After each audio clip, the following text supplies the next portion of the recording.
Welcome to my new video. I hope you all are doing well. तो आज हम देखेंगे बायोग्राफी ऑफ रतन टाटा, रतन टाटा जी की जीवनी। जी हाँ दोस्तों, रतन टाटा जी की जीवनी मैं आपको आज हिंदी में सुनाने वाला हूँ। चैनल पर नए हैं तो वीडियो को लाइक करें और चैनल को जरूर सब्सक्राइब करें। रतन टाटा का पूरा नाम नवल रतन टाटा था। सबसे पहले देखते हैं अर्ली लाइफ एंड एजुकेशन। एथ जन्म और पारिवारिक पृष्ठभूमि। रतन नवल टाटा का जन्म 28 दिसंबर से लगा 1937 को बॉम्बे, अब मुंबई, भारत में देश के सबसे प्रमुख व्यापारिक परिवारों में से एक में हुआ था। उनके पिता नवल टाटा, टाटा समूह के संस्थापक जमशेदजी टाटा के दत्तक पोते थे। अपार धन और प्रभाव में पैदा होने के बावजूद रतन का पालन पोषण मामूली और विनम्रता, कड़ी मेहनत और ईमानदारी के मूल्यों पर आधारित था। उनके माता पिता नवल टाटा और सूनी टाटा का तलाक तब हुआ जब वह सिर्फ 10 साल के थे और उनका और उनके भाई जिमी टाटा का पालन पोषण उनकी दादी लेडी नवाजबाई टाटा ने किया। रतन का बचपन उनकी दादी के साथ उनके घनिष्ठ संबंधों से चिह्नित था, जिन्होंने उनके चरित्र को आकार देने में महत्वपूर्ण भूमिका निभाई। उदारता, आत्म अनुशासन और समाज के प्रति कर्तव्य की भावना के महत्व पर उनकी शिक्षाओं ने रतन को जीवन भर प्रभावित किया। 2. शिक्षा। रतन टाटा ने अपनी प्रारंभिक शिक्षा मुंबई के प्रतिष्ठित कैंपियन स्कूल और कैथेड्रल और जॉन कॉनन स्कूल से प्राप्त की। शैक्षणिक उत्कृष्टता और नेतृत्व के प्रति उनका झुकाव कम उम्र से ही स्पष्ट हो गया था। बाद में उन्होंने शिमला में बिशप कॉटन स्कूल में पढ़ाई की और फिर उच्च शिक्षा प्राप्त करने के लिए अमेरिका चले गए। उन्होंने कॉर्नेल विश्वविद्यालय में दाखिला लिया, जहां उन्होंने 1962 में वास्तुकला में डिग्री हासिल की।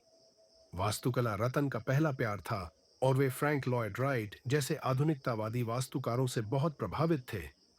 अपनी डिग्री पूरी करने के बाद रतन ने 1975 में हार्वर्ड बिजनेस स्कूल में उन्नत प्रबंधन कार्यक्रम में भाग लिया, जिसने उन्हें जटिल व्यावसायिक वातावरण में काम करने के लिए आवश्यक नेतृत्व, नेतृत्व और रणनीतिक कौशल से लैस किया। कैरियर और चुनौतियां। 1.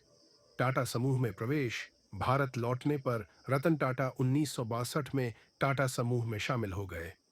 उनके शुरुआती साल जमशेदपुर में टाटा स्टील के शॉप फ्लोर पर काम करते हुए बीते, जहां उन्होंने कारोबार की बुनियादी बातों को जमीन से ऊपर तक सीखा। इस व्यावहारिक अनुभव ने उन्हें कंपनी के संचालन की गहरी समझ विकसित करने और टाटा स्टील के कर्मचारियों के साथ अपने बंधन को मजबूत करने में मदद की। कठिन परिस्थितियों में स्टील कर्मचारियों के साथ काम करने से उनमें सभी स्तरों पर कर्मचारियों के प्रति सम्मान और उनके संघर्षों के प्रति गहरी सहानुभूति की भावना पैदा हुई। 1960 और 70 के दशक में रतन ने टाटा केमिकल्स, टाटा मोटर्स और टाटा कंसल्टेंसी सर्विसेज सहित कई टाटा कंपनियों में काम किया। इन अनुभवों ने उन्हें विभिन्न क्षेत्रों में अंतर्दृष्टि प्राप्त करने और भविष्य के नेतृत्व के लिए तैयार होने में मदद की। 2. प्रारंभिक नेतृत्व भूमिकाएं। रतन की नेतृत्व क्षमता तब स्पष्ट हुई जब उन्हें 1971 में national radio and electronics company limited Nelco के सभा का प्रभारी निदेशक नियुक्त किया गया। उस समय एनएलसीओ गंभीर वित्तीय कठिनाइयों का सामना कर रही थी और रतन को बीमार कंपनी को पुनर्जीवित करने का काम सौंपा गया था। उनके सर्वोत्तम प्रयासों के बावजूद एनएलसीओ का पुनरुद्धार एक चुनौतीपूर्ण कार्य साबित हुआ और आर्थिक मंदी और श्रम मुद्दों जैसे बाहरी कारकों ने इसकी प्रगति में बाधा डाली। हालांकि नेल्को अंततः विफल हो गई, लेकिन रतन ने नेतृत्व, संकट प्रबंधन और प्रतिकूल परिस्थितियों से निपटने में मूल्यवान सबक सीखे। 1977 में रतन टाटा को समूह की निवेश और होल्डिंग कंपनी टाटा इंडस्ट्रीज का अध्यक्ष नियुक्त किया गया। इस भूमिका ने उन्हें टाटा समूह के विविध व्यवसाय पोर्टफोलियो पर अधिक जिम्मेदारी और रणनीतिक निगरानी दी। हालांकि नेतृत्व का मार्ग आसान नहीं था। 1980 के दशक के दौरान रतन को वरिष्ठ अधिकारियों और परिवार के सदस्यों से प्रतिरोध का सामना करना पड़ा, जो टाटा समूह के विशाल साम्राज्य का नेतृत्व करने की उनकी क्षमता पर संदेह करते थे। टाटा समूह का अध्यक्ष बनना। 1. परिवर्तन लीडरशिप। 1991 में जेआरडी टाटा टाटा, जो कई दशकों तक टाटा समूह के संरक्षक रहे थे, ने समूह की होल्डिंग कंपनी टाटा सन्स के अध्यक्ष पद से इस्तीफा दे दिया। उन्होंने रतन टाटा को अपना उत्तराधिकारी नियुक्त किया। रतन के शीर्ष पर पहुंचने पर कई वरिष्ठ अधिकारियों ने विरोध किया, जो वर्षों से जीआरडी के प्रति वफादार थे। कई लोगों को संदेह था कि रतन, जो अपने संयमित व्यवहार और दिखावटीपन की कमी के लिए जाने जाते हैं, अपने बड़े से बड़े पूर्ववर्ती के स्थान पर आ पाएंगे। 2 इनिशियल चैलेंजेस एस चेयरमैन के रूप में शुरुआती चुनौतियां डी की। रतन टाटा को चेयरमैन के रूप में अपने शुरुआती वर्षों में कई चुनौतियों का सामना करना पड़ा। टाटा समूह एक अत्यधिक विकेंद्रीकृत समूह था, जिसकी प्रत्येक कंपनी लगभग स्वतंत्र रूप से काम करती थी। इनमें से कई कंपनियों को शक्तिशाली सीईओ चलाते थे, जो किसी केंद्रीय प्राधिकरण को जवाब देने के आदी नहीं थे। रतन ने महसूस किया कि अगर टाटा समूह को तेजी से वैश्वीकृत हो रही विश्व अर्थव्यवस्था में प्रतिस्पर्धी बने रहना है, तो उसे एक अधिक एकीकृत संरचना अपनाने और अपने संचालन को आधुनिक बनाने की आवश्यकता है। चेयरमैन के तौर पर उनका पहला बड़ा काम समूह के कारोबार को मजबूत करना था। उन्होंने समूह के पुनर्गठन और उसे सुव्यवस्थित करने के उद्देश्य से कई साहसिक सुधार शुरू किए। इसमें गैर मुख्य व्यवसायों को बेचना, नौकरशाही की लालफीताशाही को कम करना और सभी टाटा कंपनियों में नवाचार और दक्षता को प्रोत्साहित करना शामिल था। इन कदमों का विरोध किया गया, लेकिन रतन एक अधिक चुस्त और प्रतिस्पर्धी टाटा समूह के लिए अपने दृष्टिकोण पर अडिग रहे। 3 टाटा समूह का परिवर्तन। रतन टाटा के प्रमुख योगदानों में से एक वैश्वीकरण पर उनका ध्यान था। उन्होंने माना कि टाटा समूह को वैश्विक नेता बनने के लिए उसे भारत की सीमाओं से परे विस्तार करने की आवश्यकता है। उनके नेतृत्व में समूह ने एक महत्वाकांक्षी वैश्विक विस्तार रणनीति शुरू की। कई अंतर्राष्ट्रीय कंपनियों का अधिग्रहण किया और दुनिया भर के प्रमुख बाजारों में अपनी उपस्थिति स्थापित की। रतन के नेतृत्व में कुछ सबसे उल्लेखनीय अधिग्रहण इस प्रकार हैं। 2000 में टाटा टी द्वारा टेटली टी का क्रय, जिससे टाटा विश्व की दूसरी सबसे बड़ी चाय कंपनी बन गई। 2007 में टाटा स्टील द्वारा यूरोपीय स्टील कंपनी कोरस का अधिग्रहण। 2008 में टाटा मोटर्स द्वारा जगुआर लैंड रोवर जेएलआर का अधिग्रहण। इन अधिग्रहणों ने टाटा समूह को मुख्यतः भारतीय समूह से एक वैश्विक महाशक्ति में बदल दिया, जिसकी इस्पात, ऑटोमोबाइल, दूरसंचार और उपभोक्ता वस्तुओं जैसे उद्योगों में मजबूत उपस्थिति थी। प्रतिष्ठित योगदान टाटा इंडिका और टाटा नैनो। 1 टाटा इंडिका 1998 में रतन टाटा के नेतृत्व में टाटा मोटर्स ने भारत की पहली स्वदेशी रूप से विकसित यात्री कार टाटा इंडिका लॉन्च की। यह देश के मोटर वाहन उद्योग में एक महत्वपूर्ण मील का पत्थर साबित हुआ, क्योंकि यह पहली बार था जब किसी भारतीय कंपनी ने सफलतापूर्वक एक कार को खरोंच से डिजाइन और निर्मित किया था। आलोचकों की शुरुआती शंकाओं के बावजूद इंडिका ने व्यावसायिक सफलता हासिल की और टाटा मोटर्स के भविष्य के विकास की नींव रखी। 2 टाटा नैनो शायद रतन टाटा की सबसे प्रतिष्ठित परियोजनाओं में से एक, दुनिया की सबसे सस्ती कार टाटा नैनो का विकास था। 2008 में अनावरण की गई टाटा नैनो को लाखों भारतीय परिवारों को किफायती परिवहन प्रदान करने के लिए डिजाइन किया गया था, जो पारंपरिक कारों का खर्च नहीं उठा सकते थे। नैनो के लिए रतन की दृष्टिकार के स्वामित्व को आम जनता के लिए सुलभ बनाने की उनकी इच्छा में निहित थी, जिससे लाखों लोगों के जीवन की गुणवत्ता में सुधार हुआ। हालांकि नैनो को वैश्विक ध्यान और प्रशंसा मिली, लेकिन सुरक्षा चिंताओं, विपणन चुनौतियों और बदलती उपभोक्ता प्राथमिकताओं जैसे कारकों के कारण इसकी व्यावसायिक सफलता सीमित रही। हालांकि नैनो परियोजना रतन टाटा की अभिनव भावना और सामाजिक प्रभाव के प्रति प्रतिबद्धता का प्रमाण है। नेतृत्व, सिद्धांत और विरासत। 1 नैतिक नेतृत्व और ईमानदारी। रतन टाटा के नेतृत्व की परिभाषित विशेषताओं में से एक नैतिक व्यावसायिक प्रथाओं के प्रति उनकी अटूट प्रतिबद्धता है। अपने पूरे करियर के दौरान रतन ने ईमानदारी, पारदर्शिता और कॉरपोरेट सामाजिक जिम्मेदारी पर बहुत जोर दिया है। उन्होंने अक्सर इस तरह से व्यवसाय करने के महत्व के बारे में बात की है जिससे न केवल शेयरधारकों को बल्कि पूरे समाज को लाभ हो। रतन के व्यवसाय के प्रति नैतिक दृष्टिकोण ने उन्हें भारत और विदेशों में व्यापक सम्मान और प्रशंसा दिलाई। उनका दृढ़ विश्वास था कि कंपनियों को न केवल मुनाफे पर ध्यान केंद्रित करना चाहिए बल्कि समाज पर सकारात्मक प्रभाव डालने पर भी ध्यान देना चाहिए। यह दर्शन टाटा समूह के व्यापक परोपकारी कार्यों में परिलक्षित होता है, विशेष रूप से टाटा ट्रस्ट के माध्यम से, जो शिक्षा, स्वास्थ्य सेवा, ग्रामीण विकास और सामाजिक कल्याण में कई पहलों को वित्त पोषित करता है।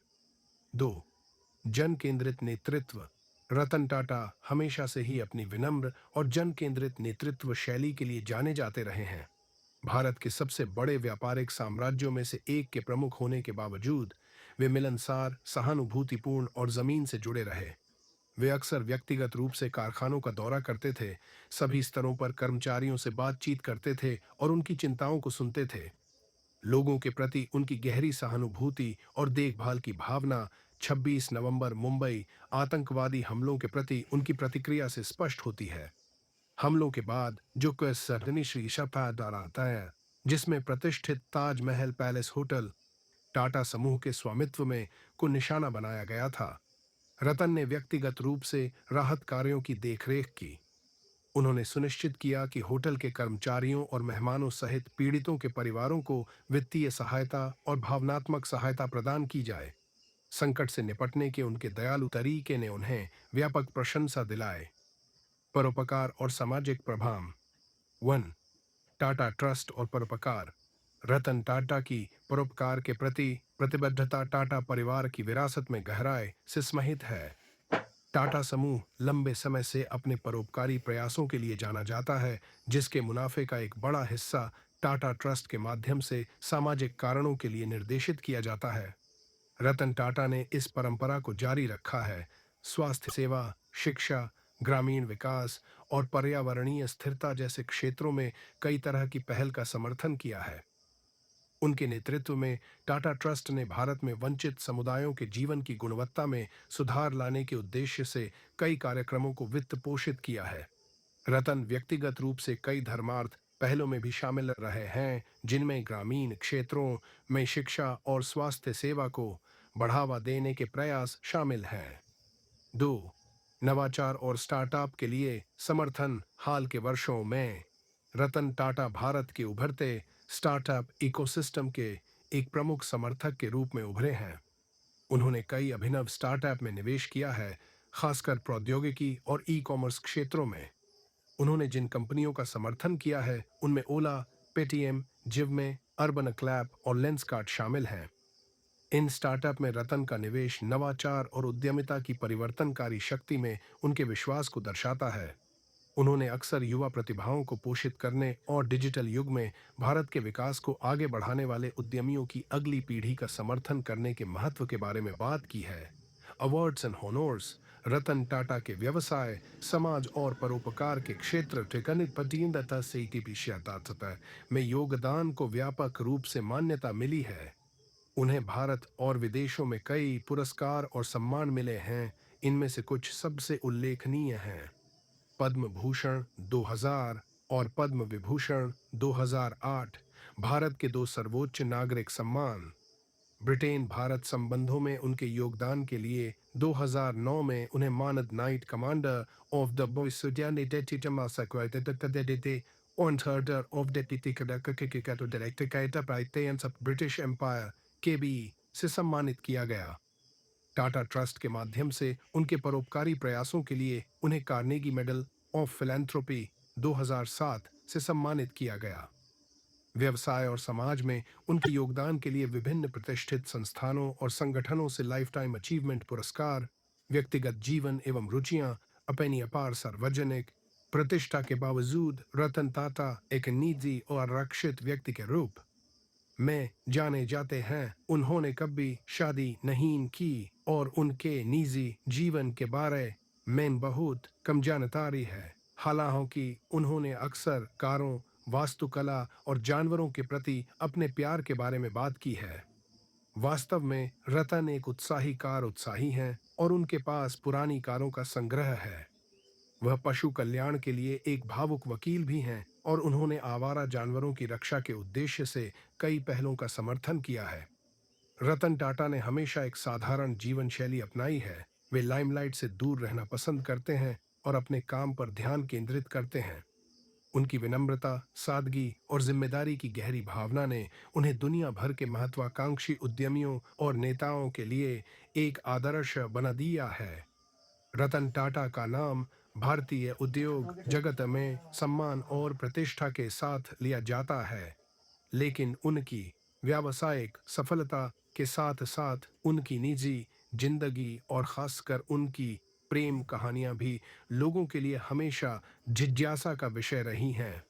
रतन टाटा ने कभी शादी नहीं की, लेकिन उन्होंने खुद एक बार कहा था कि उनके जीवन में 4 बार शादी के अवसर आए थे। इन 4 प्रेम कहानियों के बारे में विस्तार से जानकारी उनकी निजी और भावनात्मक जीवन की झलक पेश करती है। आइए इन 4 प्रेम कहानियों पर विस्तार से नजर डालते हैं। 1। पहली प्रेम कहानी अमेरिका में पढ़ाई के दौरान। रतन टाटा की पहली प्रेम कहानी उनके जीवन के शुरुआती दिनों से जुड़ी है। जब वे अमेरिका में कॉर्नेल यूनिवर्सिटी में आर्किटेक्चर की पढ़ाई कर रहे थे, उस दौरान वे एक अमेरिकी लड़की के साथ रिश्ते में थे। यह उनके जीवन का वह समय था जब वे अमेरिका की संस्कृति और जीवन शैली को समझ रहे थे और उस लड़की के साथ उनका रिश्ता काफी मजबूत हो गया था। उन्होंने अपनी इस प्रेमिका के साथ शादी करने का भी सोचा था, लेकिन इसी दौरान रतन टाटा को भारत वापस लौटना पड़ा क्योंकि उनके किसी पारिवारिक सदस्य की तबीयत खराब हो गई थी और परिवार को उनकी जरूरत थी। रतन टाटा ने सोचा था कि वे भारत में कुछ समय बिताने के बाद वापस अमेरिका लौट जाएंगे और फिर अपने रिश्ते को आगे बढ़ाएंगे। हालांकि उसी समय भारत और चीन के बीच 1962 में युद्ध हो गया और रतन टाटा का अमेरिका लौटना मुश्किल हो गया। उनकी प्रेमिका ने भी भारत आने का प्रस्ताव दिया था, लेकिन उस समय परिस्थितियों के कारण यह संभव नहीं हो पाया और इस तरह उनकी पहली प्रेम कहानी अधूरी रह गई। रतन टाटा ने एक इंटरव्यू में बताया था कि यह उनके जीवन का महत्वपूर्ण हिस्सा था और शायद उनकी पहली सच्ची मोहब्बत भी। लेकिन पारिवारिक जिम्मेदारियों और अन्य परिस्थितियों ने इस रिश्ते को आगे नहीं बढ़ने दिया। 2। दूसरी प्रेम कहानी भारत में एक महिला के साथ रिश्ता। रतन टाटा की दूसरी प्रेम कहानी भी उनके जीवन का एक महत्वपूर्ण हिस्सा रही है। यह कहानी उस समय की है जब वे भारत लौट आए थे और अपने परिवार के व्यवसाय से जुड़े हुए थे। इस दौरान उनका रिश्ता एक भारतीय महिला के साथ जुड़ा।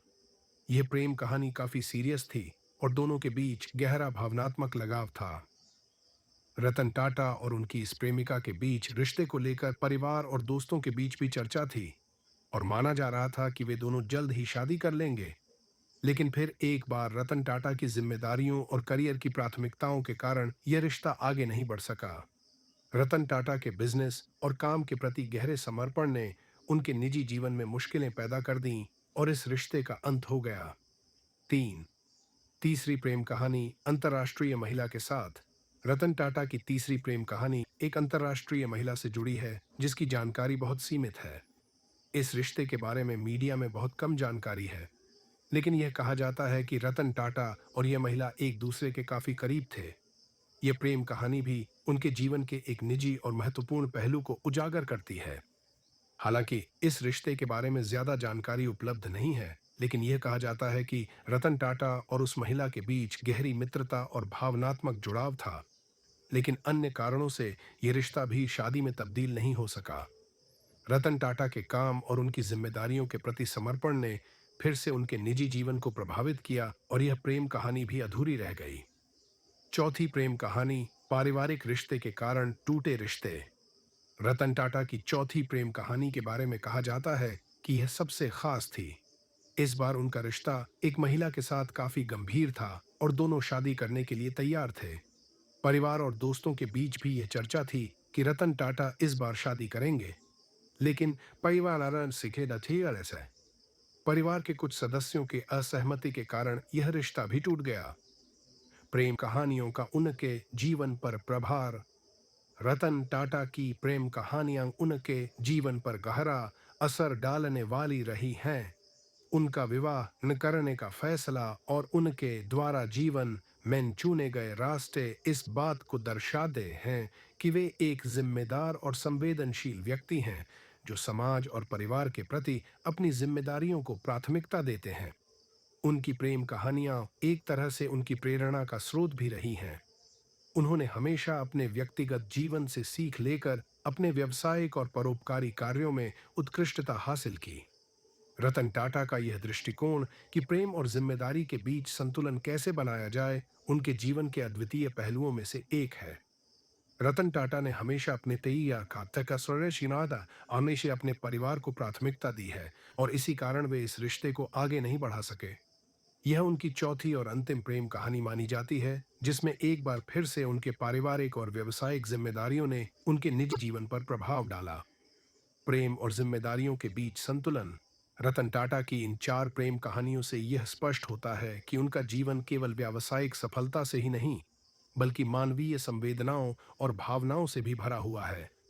उन्होंने अपने जीवन में कई बार प्यार का अनुभव किया, लेकिन हर बार परिस्थितियों और जिम्मेदारियों के चलते वे अपने प्रेम संबंधों को शादी में तब्दील नहीं कर सके। रतन टाटा के लिए परिवार, समाज, लेकिन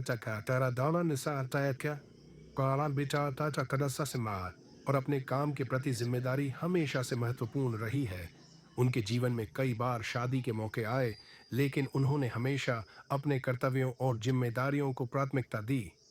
यही कारण है कि रतन टाटा ने आजीवन अविवाहित रहने का फैसला किया। रतन टाटा की निजी जीवन पर विचार। रतन टाटा का निजी जीवन हमेशा से सादगी और अनुशासन से भरा रहा है। उन्होंने कभी भी अपनी निजी जिंदगी को सार्वजनिक नहीं किया और हमेशा इसे निजी रखा। उनके प्रेम कहानियों के बारे में भी जितनी जानकारी उपलब्ध है, वह उनकी विनम्रता और एकांत प्रियता को दर्शाता है। रतन टाटा एक बेहद संवेदनशील और निजी व्यक्ति हैं, जो अपने निजी जीवन को चर्चा का विषय बनाना पसंद नहीं करते। वे अपने निजी रिश्तों को लेकर हमेशा बहुत सतर्क और सावधान रहे हैं, और यही वजह है कि उनकी प्रेम कहानियों के बारे में सीमित जानकारी ही उपलब्ध है। निष्कर्ष। रतन टाटा की चार प्रेम कहानियां उनके जीवन के उस मानवीय पक्ष को उजागर करती हैं, जिसे आमतौर पर लोग नहीं जानते। उन्होंने अपने जीवन में कई बार प्रेम का अनुभव किया, लेकिन हर बार पारिवारिक जिम्मेदारियों या काम की प्राथमिकताओं ने उनके प्रेम संबंधों को प्रभावित किया। रतन टाटा की ये प्रेम कहानियां यह भी दर्शाती हैं कि वे एक सच्चे, ईमानदार और जिम्मेदार व्यक्ति हैं, जिन्होंने हमेशा अपने कर्तव्यों को पहले रखा। उनके जीवन की यह भावनात्मक यात्रा हमें यह सिखाती है कि सफलता और व्यक्तिगत जीवन में संतुलन बनाना कितना मुश्किल हो सकता है, और कभी-कभी जिम्मेदारियों के चलते हमें अपने व्यक्तिगत सपनों और इच्छाओं को पीछे छोड़ना पड़ता है।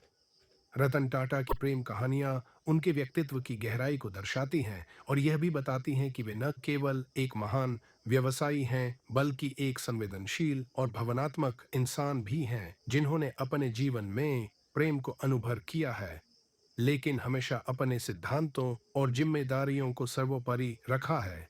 डेथ उनकी हालत गंभीर थी और मुंबई के एक अस्पताल में उनकी गहन देखभाल चल रही थी। टाटा ने 7 अक्टूबर 2024 को कहा था कि उनकी उम्र और संबंधित चिकित्सा स्थितियों के कारण उनकी नियमित चिकित्सा जांच की जा रही है। टाटा के 66 वर्ष की आयु में 9 अक्टूबर 2024 को मुंबई के ब्रीच कैंडी अस्पताल में निधन हो गया। ईश्वर उनकी आत्मा को स्वर्ग में शांति दे। वीडियो अच्छा लगा हो तो लाइक करें, कमेंट में अपनी प्रतिक्रिया दें और चैनल को सब्सक्राइब करना ना भूलें, और जानकारी अच्छी लगी हो तो शेयर भी कर दें। धन्यवाद।